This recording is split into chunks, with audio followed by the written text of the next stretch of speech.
Welcome to Njenje Media channel. Subscribe to the channel if you're new and click on the bell icon if you're a returning subscriber for notifications whenever we upload new videos.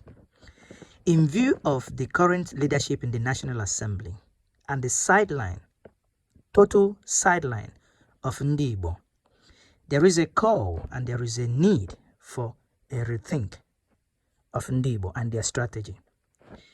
Charles Ogbu wrote, "Indeed, the Igbo has a tragedy. Indeed, the Igbo tragedy actually exists. But it is not the tragedy of being excluded from a government that is clearly designed never to stop failing. No, it is not. Those who think it should tell us the condition of the region that produced the head of this current government, plus the head of more than 80% of the past governments in this country. Remember, Buhari today, June 12, in Abuja, while making a speech, said that bandit has been defeated. Banditry. The same today, June 12, a head of a community in Katsina, his home state, was abducted. That shows you and that tells you something.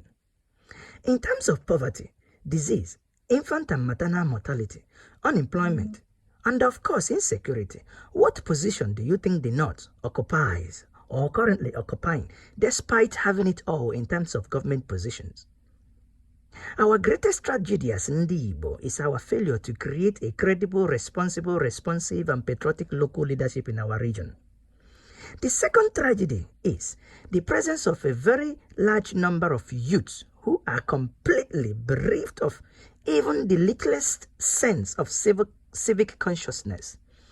Youths who know almost everything about federal budget, including how much Buhari will use in cutting his hair, how much he will use to buy cars, how much the car that he used on inauguration day costs, how much he will use for his feeding, etc., etc. But this same youth, when it comes to their state government, their local government, they will come and there will be nothing. They will just be as Jon Snow, who knows nothing. That is JJC. They will all be thinking like Mumu, as if their head is in between their legs. Let me add that the first tragedy is actually a product of second tragedy. You that is reading this, that means you that is listening to this now, without running to Google, without pausing this video to run into Google to look and make some research, do you know how much your state governor will be spending this year as contained in your state budget? Do you know how much he has budgeted to cut his own hair? Do you know how much your governor receives from the Paris refund? Do you know how much he receives as monthly allocation? Do you know how much from the refund, which was specifically meant for salaries and other human development programs, yet some of them are still owing salary? Do you know the average monthly allocation coming to your state from the federal government purse? Do you know how much your local government receives? Do you know what they do with the money? Do you know how much your state government, local government generates? Do you know her internal generated revenue? Do you know how much your state governor has borrowed so far, which you, myself, and our unborn generation, the generations to come, will pay for a long time after the borrower has exited the state and is no longer a governor? Each of these things I mentioned above are informations readily available on the internet. Sadly, most of us don't know because we are fixated on an unworkable central government. How many of us know the name of the senator, House of Rep, member, House of Assembly, State House of Assembly member, as well as our councillor representing us? How many of us have bothered to even query them, ask them questions, or visit an office that has been furnished with your money for you to come and ask them questions? How many of us have done that? How many of us can readily point to any project that we can attribute to those people. We are individually being paid millions in our names for them to represent us. It is not enough to call our political leaders' name on the internet. Everybody will be shouting, calling them names. We collectively must play a role. You must play your own part. Your role of putting them on the hot seat. They are accountable to you. This thing masquerading as a nation called Nigeria can never work. As presently structured, it can never work. You need no Charles Obu or Njenje Media Channel to make you understand these basic facts. Focus on your local leadership. In the name of anything you hold there, let us use just 1 year to do about turn and pay more attention on the men and the women running our affairs at the local level, and those of them representing us in the state, in the federal parliament. Some of our governors are human disaster. In fact, some of our governors are human earthquake.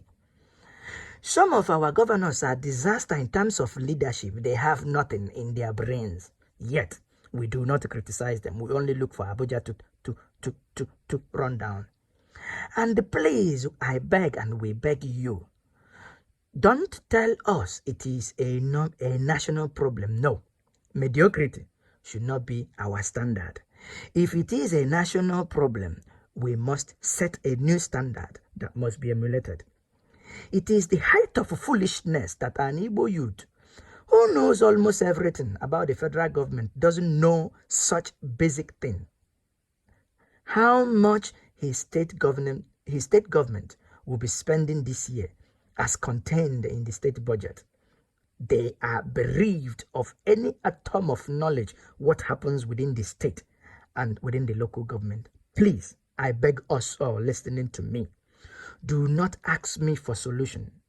Do not ask this channel for solution. Do not ask Njenje Media for solution, because the solution is in this message already. 1, we must change our attitude. We must change our mindset, and we must equally understand that every politics is local. 2, let those of us who have credible online media platform and other platforms start focusing on the activities of the regional government, that is the state, their region, and their local government, and their representative at both federal and state level, even local government level. Use your time and data for something important. Use it to go online in search of information concerning your respective state in Igbo land. I am sure if we type state of states, we will get informations about current standing of our respective state in terms of federal allocation, internal generated revenue, debt profile, etc. Number 4, we should create and sustain this narrative about development and governance in the Southeast. The position of our state before and now. Keep the issue surrounding our local leadership on the front burner. We must hold them responsible. We must ask them, why do they use cars, their convoys, 20, 30 in numbers, wasting our monies? We must ask them, why can't they reduce it? We must begin to ask them, if the North is not asking question, if the Southwest is not asking question, it is the time for Ndi Igbo. Igbos must wake up and ask question. Igbos must fix their land before they demand for Nigeria to be fixed. We know the structure is constitutionally skewed to stifle development, but that same structure has never withheld any federal allocation to our state. So it is no excuse. It is no excuse. We can do a lot as Ndi Igbo. We have done it before when it mattered. Remember, we are the same people that rose from nowhere with 20 pounds given to our forefathers, your father and my father, and they rose and built whatever, any structure that you see in the Southeast today is through Igwebuike, is through community effort. We are a great people. We can do it. We have done it and we can do it again. We must hold the leadership in Anibo to account. In doing that, within 1 year, we will see the change that the federal government cannot offer us. Written by Charles Obu, put in audio and in video by Injenje Media Channel. Subscribe to the channel. We'll be bringing you more updates.